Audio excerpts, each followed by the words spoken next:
Thank you so much. It's wonderful to be in Ireland this morning. It's morning for me. I have many memories of being. Thank you for joining me this afternoon. I know there's at least one friend in the mix, so I'm grateful for that and grateful to all of you. The title comes from an article that was published, I think a year ago now, and I will speak to that in my time with you and also about the project we did that led to this article. The article is based on a project called Hear My Voice. We did this, as Michael said so kindly, with people with an advanced illness of any kind. The first question we asked them was, are there people that you remember? Are there experiences that you have had that have brought you to what you believe today, what you value? And in my practice of research, I have found it helpful to be sure I ask myself those very same questions. So as I share these slides, I will talk a bit about my life, but I encourage you to think about your life and how you would respond to a question like that. This is the city that I was born in, Vancouver. It's on the west coast of Canada, as far from Ireland as you can possibly get. It's a beautiful city. The mountains, the ocean, in many ways do remind me of Ireland. Mountains are a bit higher. But as a little girl, I was fascinated with them. This is a picture on a cloudy day, which we had many of. And sometimes the mountains weren't even visible.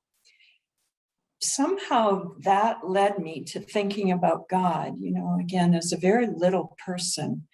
How is it that this God who we cannot see is always with us?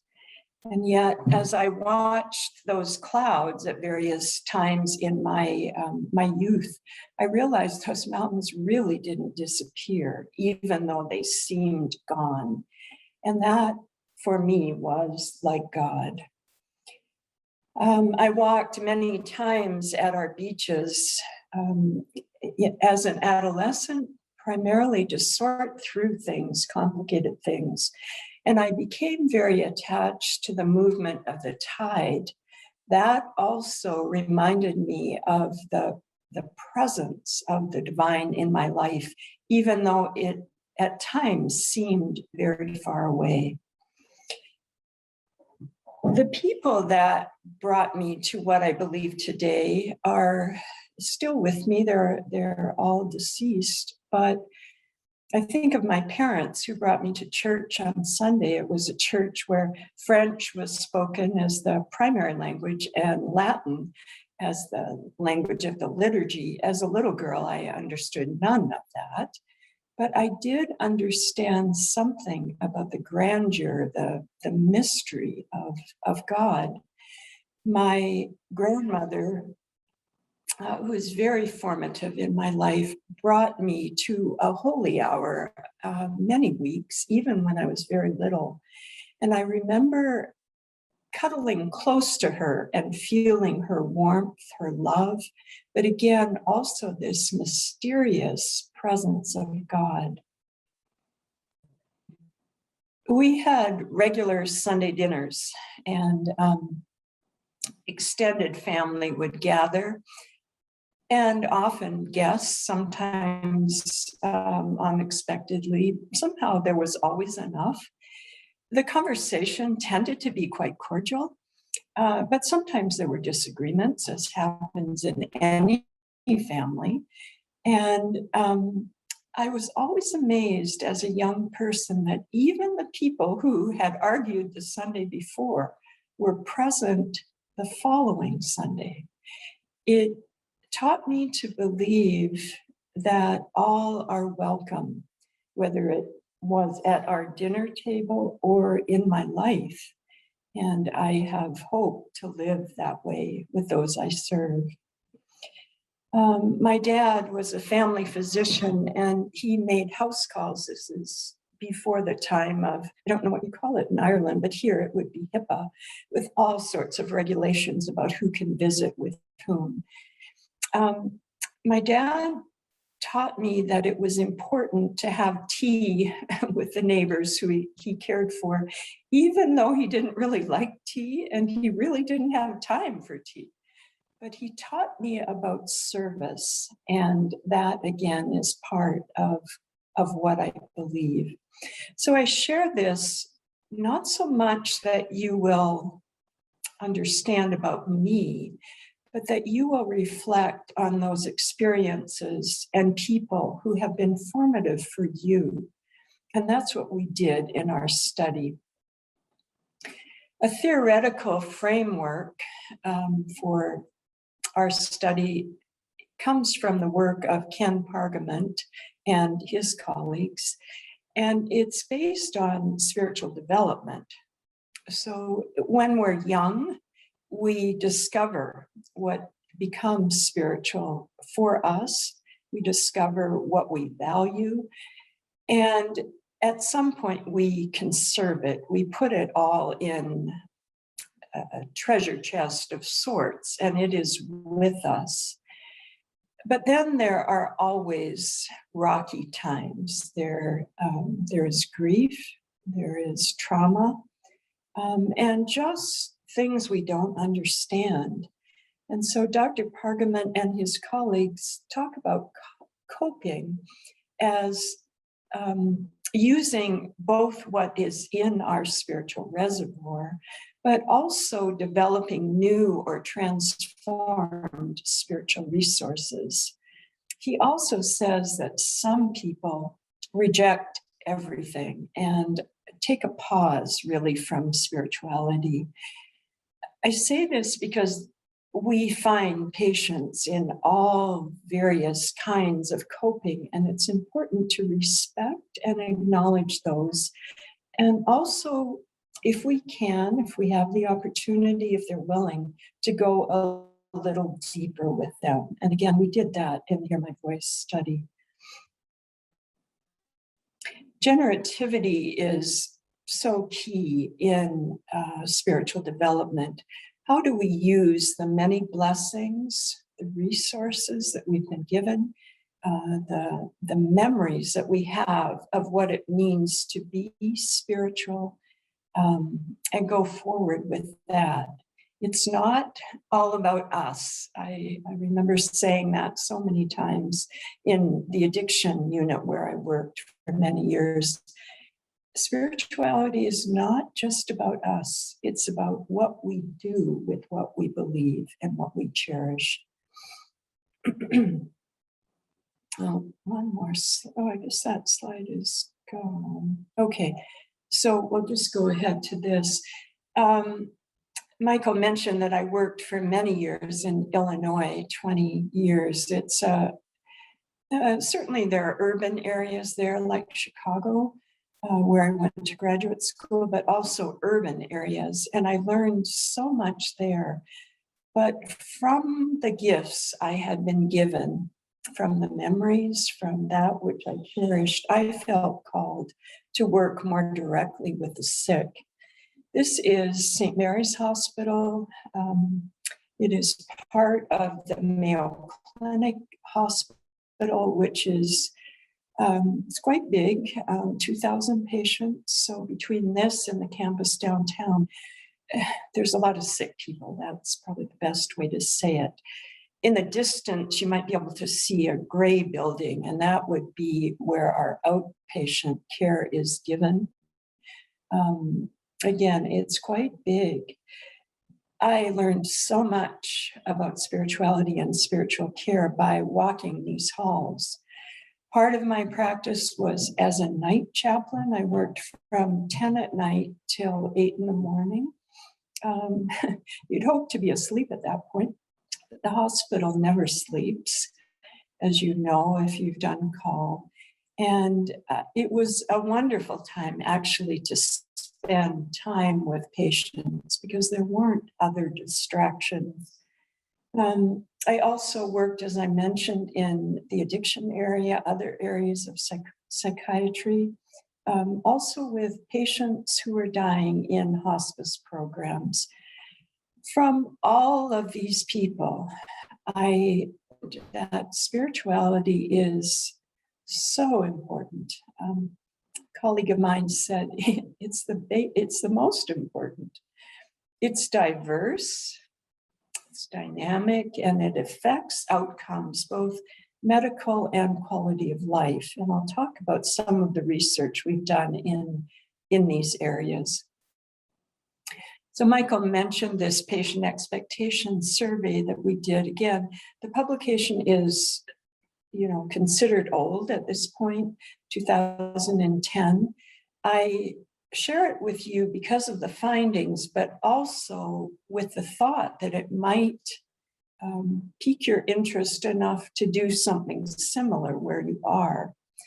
This was a mailed survey project, so we mailed to 4,500 people who had been discharged from the hospital. About a third responded. It doesn't sound like much, but it's enough because of the number.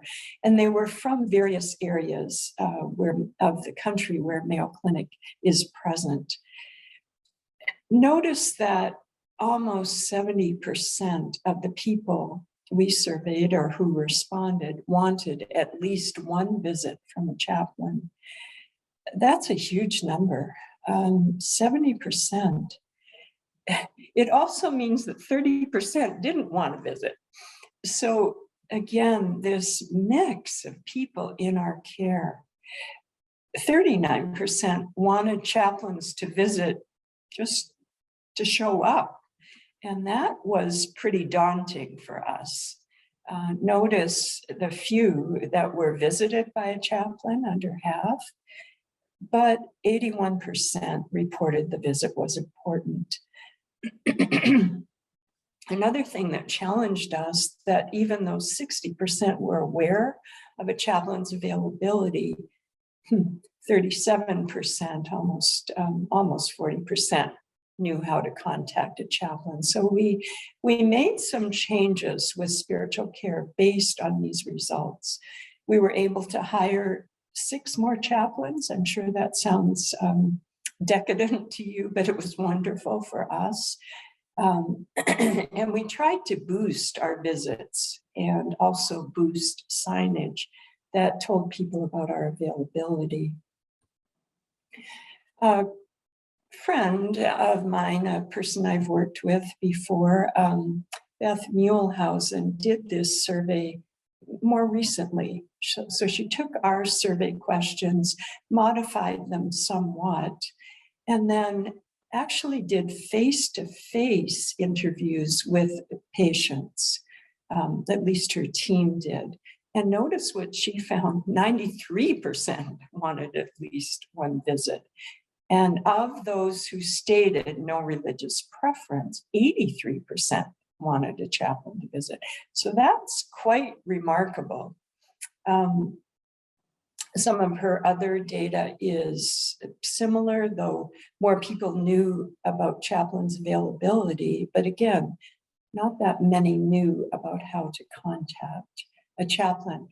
I share this with you because if you wanted our survey, I can certainly arrange to get it to you. You just need to give credit to the Mayo Clinic for this survey. When Beth and her colleagues asked about who didn't respond, those who declined, most of them had a non-religious reason. So they were expecting discharge, a diagnostic test. They were in too much pain or desired sleep. Some gave no reason, and only 4% said a lack of belief in God. So I offer you this to encourage you to do something similar in your area. The other part of spirituality that we know is that it's diverse, and I would say it's more and more diverse. It's certainly diverse denominationally, But don't you also find that there's diversity within each denomination? There are Catholics, or in our area, many, many Lutherans who think differently than other Lutherans, or Catholics who think different than other Catholics, et cetera, et cetera. Again, so important to respect that, acknowledge it, and try to understand. When I worked in the addiction area, there was a lot of talk about people who were spiritual but not religious, and that would be my attempt to describe it is in that bottom set of circles. Some people even wanted a wall between it. Either they were purely religious, which wasn't as common in the addiction area, or they were purely spiritual and they wanted nothing at all to do with religion. Some people were in that upper, as I look at my screen, upper left circle. They saw spirituality and religion as exactly the same. I would put my grandmother in that camp, but a lot of people had that overlap. So this morning, my morning, your afternoon, I swam. I'm a swimmer, a lap swimmer, do it regularly. That certainly is a part of my spiritual well-being. But it's so interesting because I also pray during that swim. And so there's an overlap there. When I walk in a acreage near my house, it's the same kind of thing. It's the beauty of nature, but it's also a time that I remember who made this universe. What I would recommend in terms of responding to diversity is thinking about each person as an individual. They often come, at least to us, with a denominational label or a no religious preference. But the goal of spiritual care is to get to know them, to get to know what they believe. This is a study that we did, again, quite a while ago with people with a spinal cord injury. And it shows the dynamic function of spirituality. So we surveyed them while they were in the hospital and then 6 months after they were discharged. Notice, after they were discharged, their spiritual practices increased. We don't have a reason why, but it's intriguing that the other finding was that their existential well-being, their meaning and purpose, declined. So are they related? I don't know. Is there room for a chaplain in the outpatient area? Absolutely. And from what I know about Our Lady's hospice and the other care provided there, people do come that aren't necessarily in the hospice. They are getting some care, and I imagine they're getting spiritual care. We aren't as fortunate here in the US. Outpatients are, so this will be a judgment of mine, but I would say sorely neglected. The care of them is left to pastors who are invariably busy or don't necessarily have the skills to care for the sick. This is a study that talks about outcomes, and it's more, the publication anyway is more recent, and it was with people who were having radiation treatment. They had advanced cancer, and these are some of the questions that the chaplains engaged them in. It was a group intervention, so there were often 3, 4 people gathered, not always, but often. And chaplains were involved in 3 of the 6 sessions that were provided. And these are some of the questions that we asked them. what we found after the intervention is even though they were receiving radiation, which it seems like a benign treatment at the beginning, but in the end, it seems that people are just so desperately tired, often nauseated, can't eat. Sometimes they have skin breakdown. Their quality of life, those who received the intervention, stayed the same, which is good. You would want it to be better, but the group who didn't receive the intervention decreased in quality of life. So we were pleased with that finding. In terms of spiritual quality of life, those who received the intervention improved in spiritual well-being, which is quite remarkable considering what they were going through. All of these studies, I'm happy to talk with you about during the Q&A or individually if you want to email me. I'm glad to talk more about these. I offer them because I think they represent the importance, the diversity, the dynamic nature, and also the impact that spirituality can have on outcomes. Lots of other studies out there. I just know mine the best. So this is the product that we gave to the people who engaged in the Hear My Voice study. We were able, thanks to, the generosity of our media department, to give each person a booklet of their spiritual story, and we labeled it Spiritual Legacy, what they wanted to leave for their family, for their loved ones, sometimes for their doctors and nurses. And I would say 201, they were so proud of these. Questions that we asked, and again, I can describe these more fully. They are published. You can use them. You just can't republish them because of the copyright.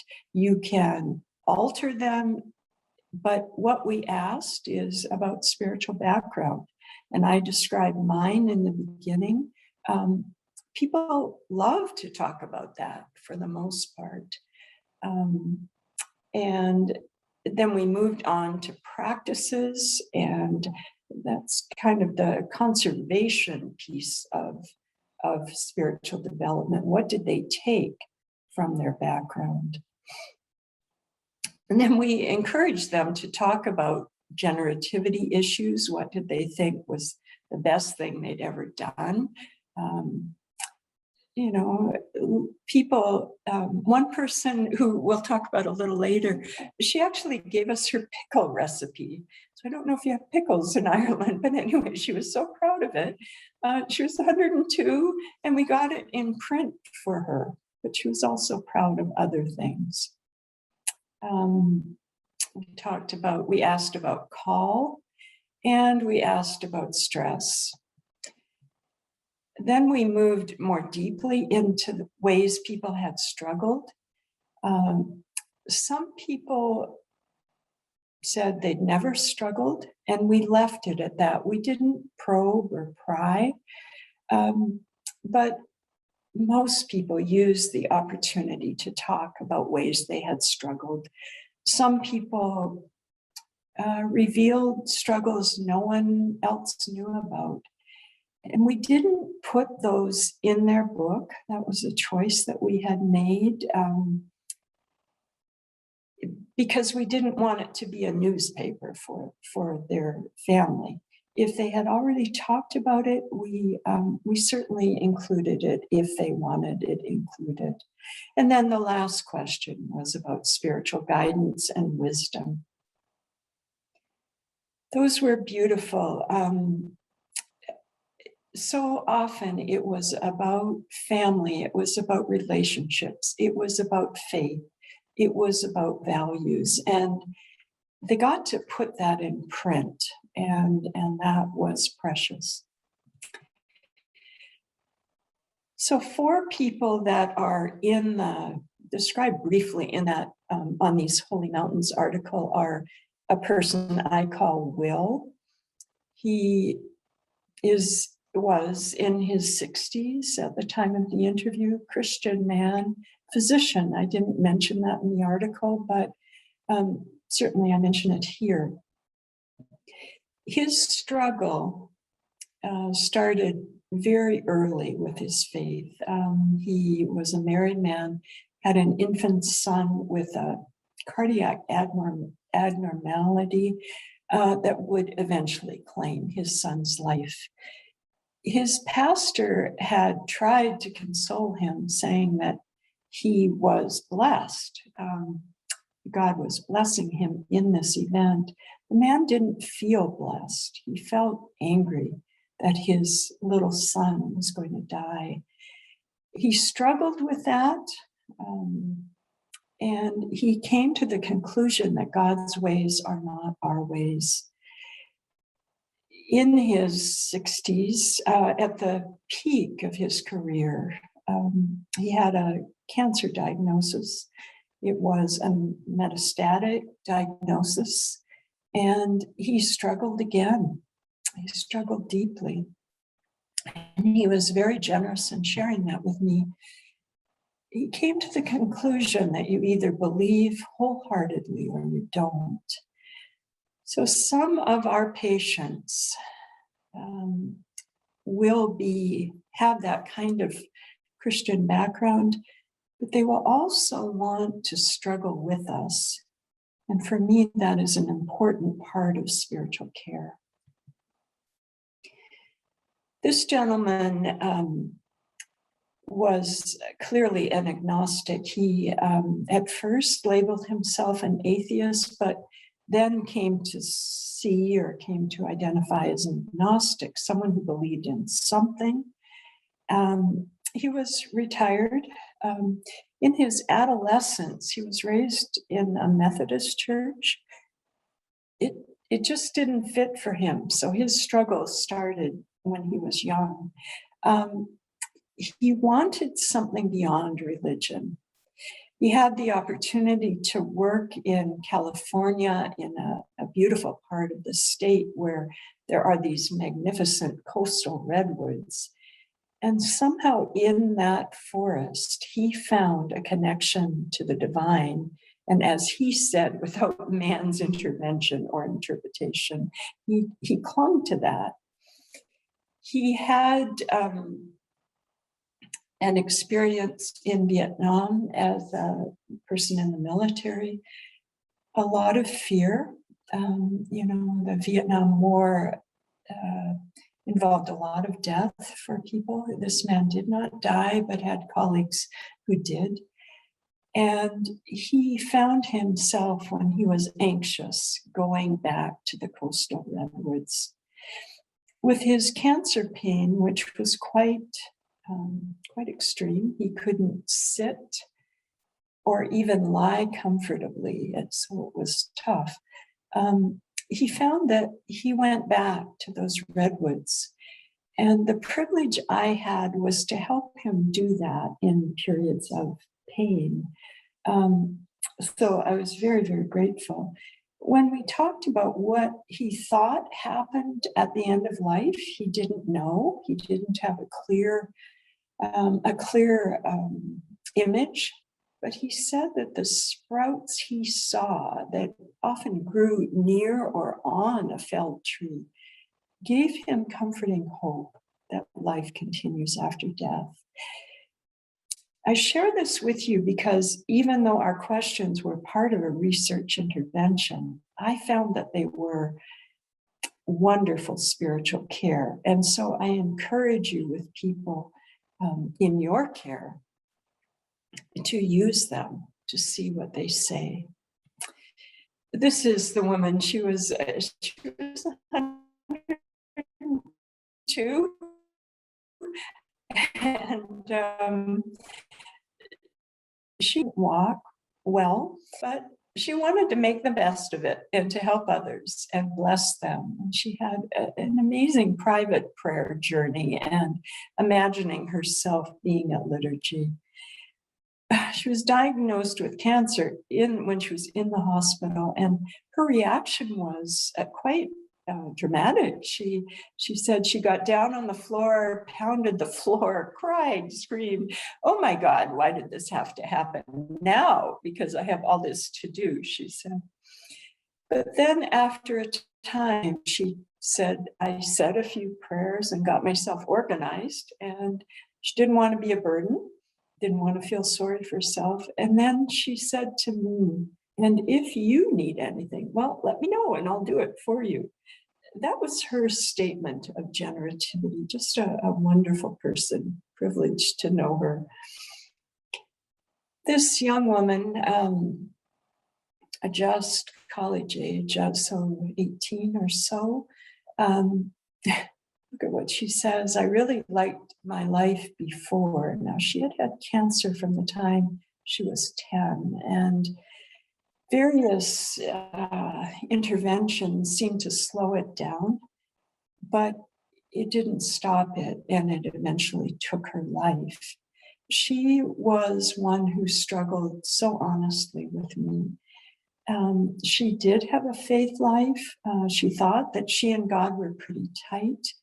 She'd read scripture and she couldn't figure out why God could cure people, Jesus could cure people in scripture, but couldn't spare just 5 minutes for her. That was one of the most difficult things I heard that I had to hold with her. And then again, she talks about her experience of chemo and how horrible this was for her. And people were telling her that she was a model, an example, but she didn't always feel that way. She kept the Serenity Prayer handy, and she tried to take one day at a time. But really and truly, she just wanted to live her life. "I'm more than my tumor. I mean, it's there, but I am Anna." Anna is not her real name. But the opportunity for her to share this, I think, was profound and very good for her. Good for me to realize the pain inside this young woman. So if you choose to do research or you're already doing it, these are some guidelines that I have. Just think about, make a list of all the things you're curious about, what you're fascinated by. But then you have to limit that. You have to kind of put them in a funnel and decide what's most important, because we won't have all the time in the world to do all the things that intrigue us. It's important to read the literature and see how our contribution will be unique, how it will be special. And then to tailor what you want to do into a very simple research question. That can be so hard, but it's so important as you guide research. And it's never too early to think about how you will disseminate the results. Maybe it will be in your institution, maybe it will be by writing, maybe it will be by a presentation like I'm giving you today. These are some of the harder things to think about with research. We need approval from those who are superior to us. Most of us have people who need to approve our research. We need a team. I don't think we can do research alone. We need time. And with time, I think it's important, unless you're 20 years old, to realize if you're doing something new, you're going to have to give up something old. We just don't have 24 hours in a day to work. At least I don't. We need funding. And anybody who does research needs perseverance and the gift of communication, to respect those, not only that they're studying, but all the members of the team, all those involved. Not all of you will want to do research or be able to, But all of us can do spiritual care, every single one of us. Wherever there are people, there is a need for us to reach out. I would say that to be a good spiritual caregiver, we need to experience being on these holy mountains. So wherever that is for you, a place of reflection, a place of prayer. We need reverence for what is beyond ourselves. We need to have experienced being blessed ourselves. And those are some of the ways that I have experienced being blessed, respected, loved, forgiven, and challenged. We need reverence for each person and a desire to bless others in some way. These are a few little quotes that I like. Do little things with great love. Every time you smile at someone, it is an action of love, a gift to that person, a beautiful thing. I would say that spiritual care doesn't have to be huge. It can be this kind of action. I remember a person who moved the water closer to me when I was in the hospital and couldn't reach it. I remember a provider who bought a pair of socks for a homeless man so he would have socks when he was released. All of that, I would say, is spiritual care.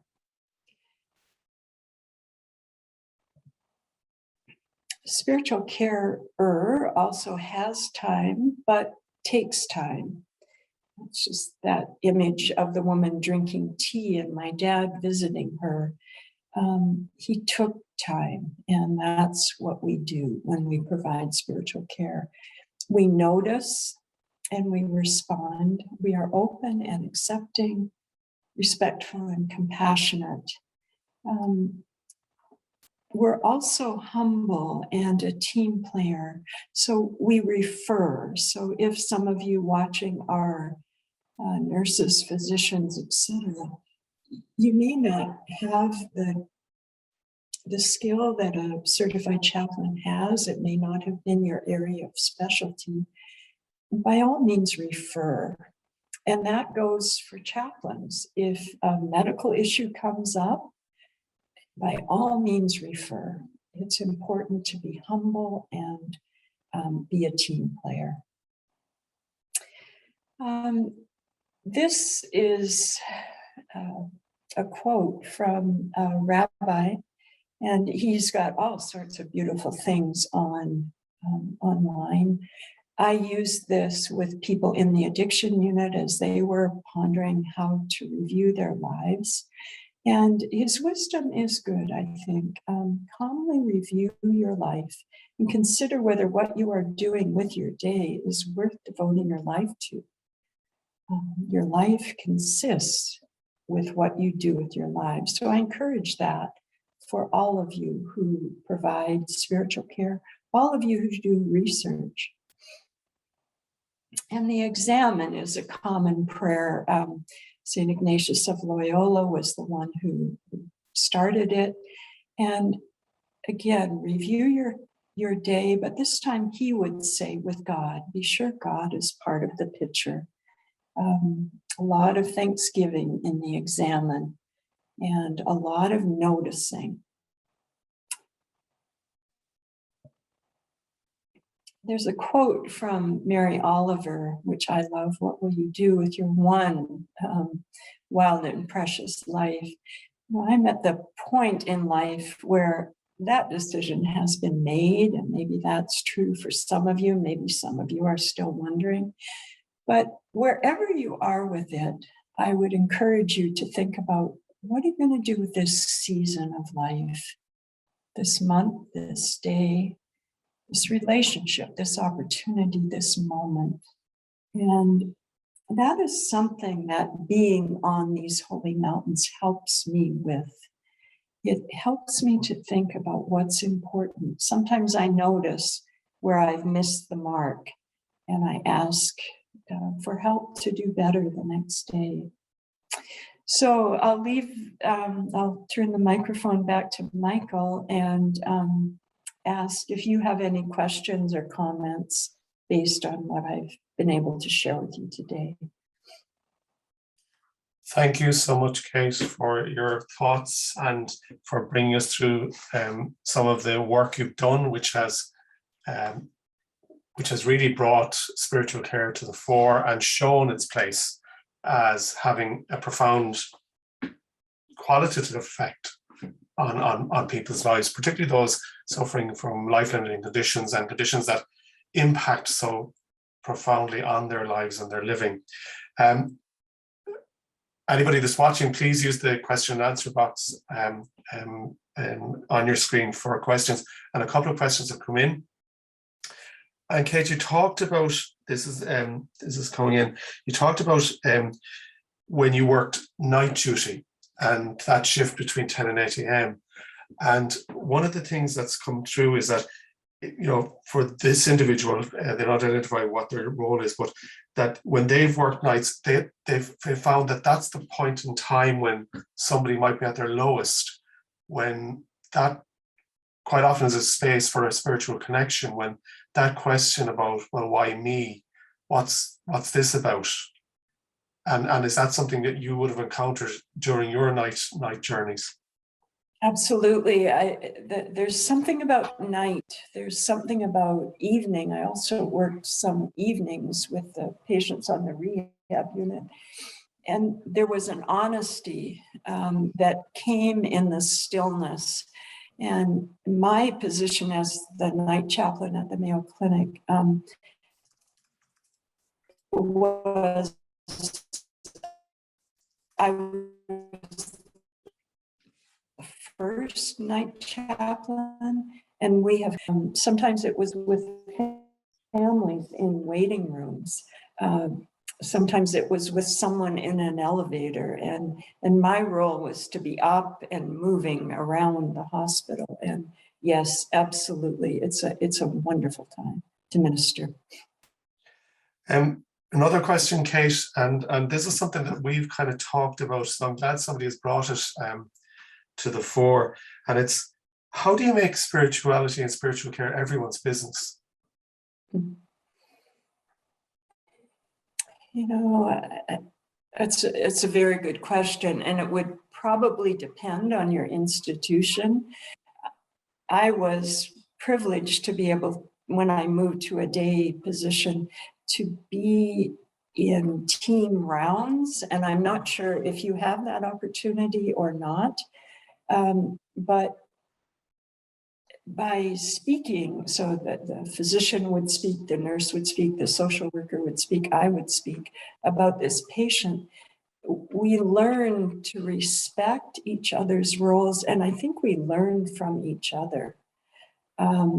So for me, that was key.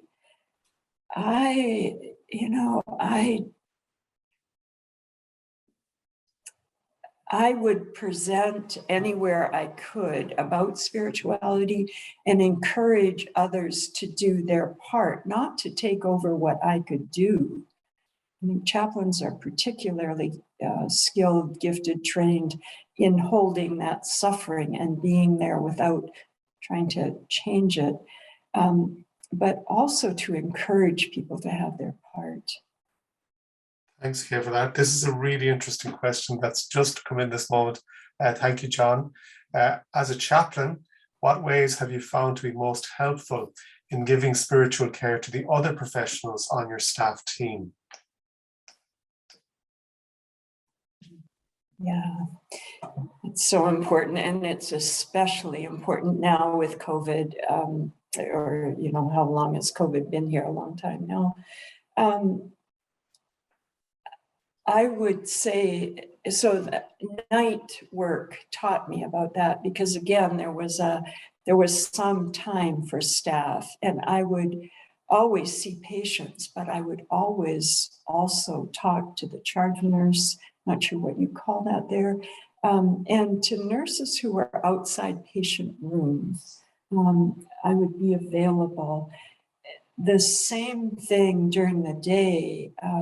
whether it was with our hospice team. I found that charting in the same area as they were led to a kind of connection. Going to get a cup of tea or coffee in that area, I just tried to notice and be available. Mhm.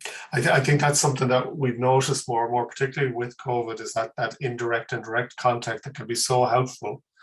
And I know, talking to some chaplain colleagues, they found that their role, not just with patients but supporting staff who are at the front line of this incredible crisis that we've experienced throughout the world in the last year. They found that the staff have been drawing on them more and more, which is a good thing, because it means, and I would hope it would mean, that after we get back to some normality, that continual interaction and reliance on each other will continue, so that we can actually really push forward the role of chaplaincy and spiritual care and pastoral care as being an essential component. And I suppose it falls into something we spoke about previously, Kate, and if you will mind comment on, that we do talk about holistic care and we do talk about person-centeredness, but for me, without the spiritual being there, as important as the physical, the psychological, and the social, then we're not hitting that endeavor of holistic care. Yes, I let me go back to the staff situation and then talk about the holistic care. I think of chaplains, not me, but, well, though I have done this, just sending an email to someone on the team with which you work. I have had lunch recently with the chaplains who are primarily in the areas where COVID patients go, patients with COVID. And that has been important. It has been my way of reaching out. Some people send cards, some people actually have they call it a prayer wall, and it's electronic, and people can put in various issues that they are requesting support or prayer for. I would agree with you wholeheartedly, Michael. Whole person care, the spiritual has to be involved. And it may mean the religious. I don't want us ever to say that isn't important. It is essential, because sometimes at the bottom of a struggle is a religious issue that has not been resolved. So very, very important. But also, the kindness, the respect, the compassion, the care, and learning about a person's beliefs or struggles. So important.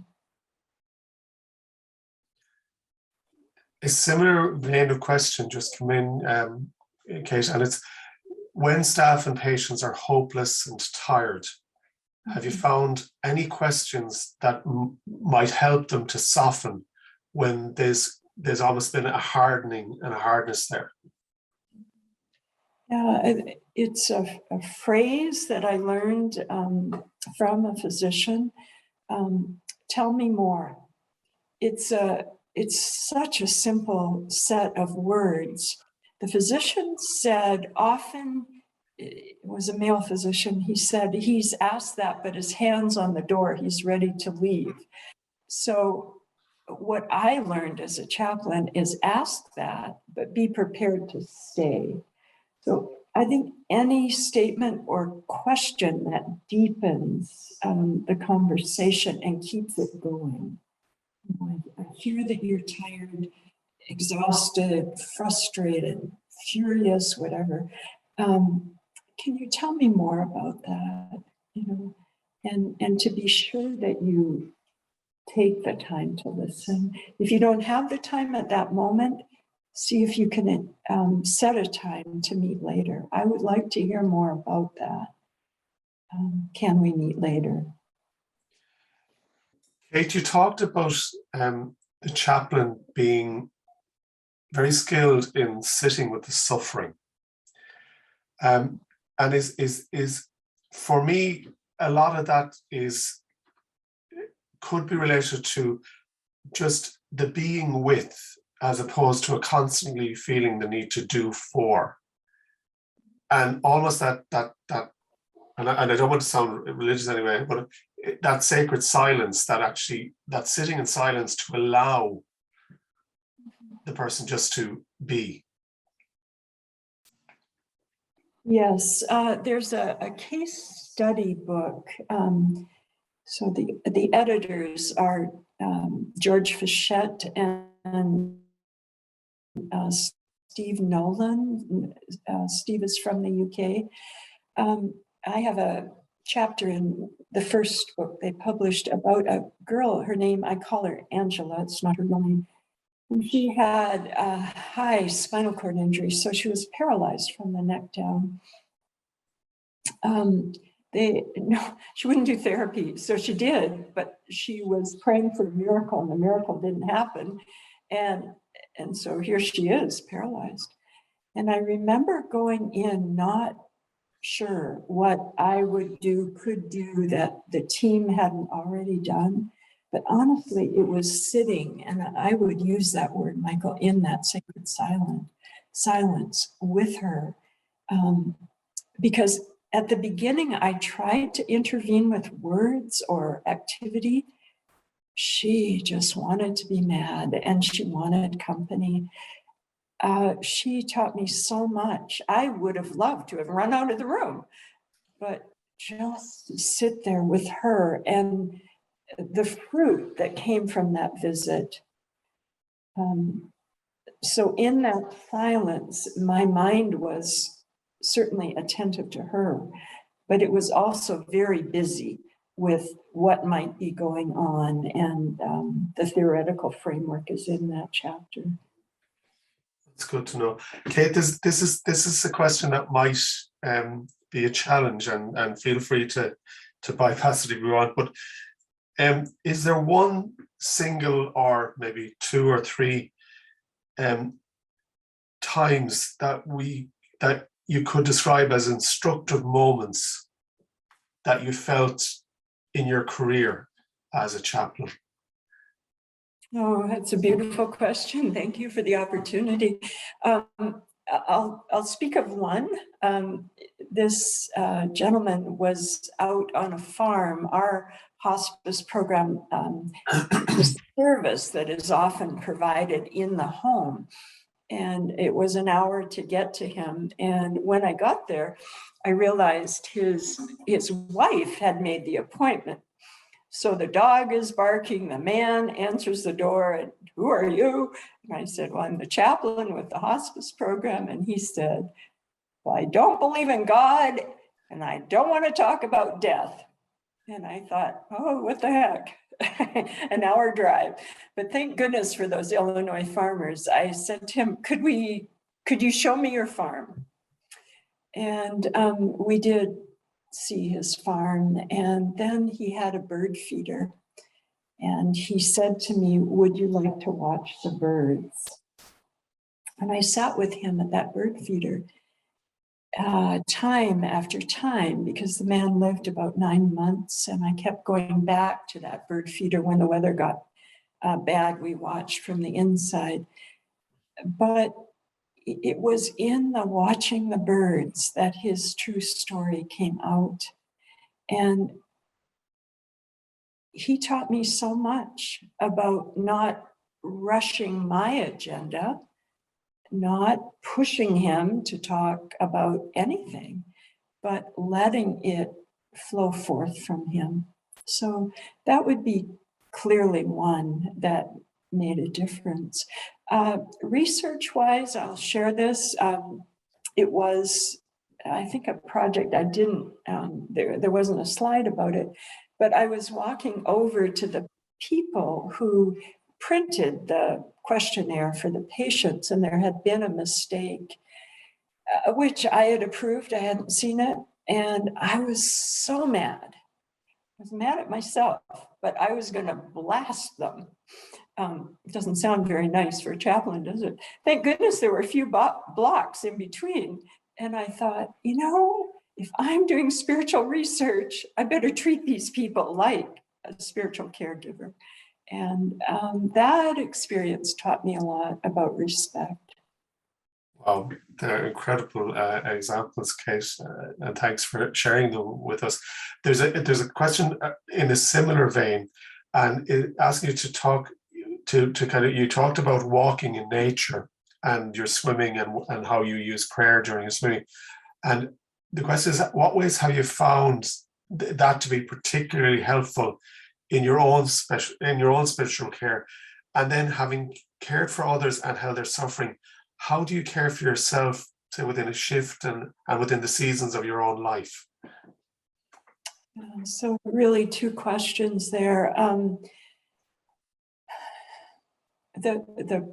My focus, let's take swimming, my focus of prayer there, I use, so what is commonly known as the 3 theological virtues, so faith, hope, and love. And I swim laps with each of those virtues, just let them be. And then I pick a quality that that is important to me. So thanksgiving, compassion, today acceptance, and I swim with that. So that's how I do the swim thing. Other people do it differently. When I walk in nature, I just let things come to me as they come. But I have found that putting myself in the presence of the divine as I go out the door is very, very helpful. I feel that, and this will not be true for all of you, but that God walks with me on that journey, and we talk things over. In terms of how do I care for myself, it's that prayer at the end of the day that helps me the most. I do, so I'm semi-retired now, so I do have more pause time in my day. It was a difficult meeting for me. It was a few days ago, and I just took time before I went on to the next task, and I just sat actually on my deck outside and let those negative feelings of mine come, and then prayed that they would be gone so that I could do the next thing that was calling to me. But I would have to say the evening meditation, I do use the examine, the gratitude for the many blessings, whether they are the cup of berries tea that I had before the presentation started today, the energy to swim, whatever it is, but also ways that, again, that were challenging for me. And I do review this. It doesn't take long for me. It might be 10 minutes. And then I pray for the next day. I prayed for this presentation, for all of you, and for the other things that I will do later in the week. Thank you so much, Kate. We're coming to the close of our time together, and I want to share with you 2 really beautiful comments as a way of thanks from our audience. Thanks to Kate for her fantastic and heartfelt sharing, which is one of our attendees is hugely grateful for. And thank you to Kate for your insightful and wise talk, which has helped me understand better things. And on my behalf, thank you, Kate, for the wise counsel over the last number of weeks and the time to speak, which we will continue over the future, and for your sharing today, but also your contribution to the care, the holistic care of those who you were called to care for, who are sick and in need across the various parts of the United States we have worked. Thank you to those who have attended. We will be putting the recording of the presentation on the website, and those who are in attendance, we will send you an email to advise you when that's been available. Thank you all so much. Go mil mágat agus slán live go foiil. Thank you all. And thank you all from me as well. God bless you.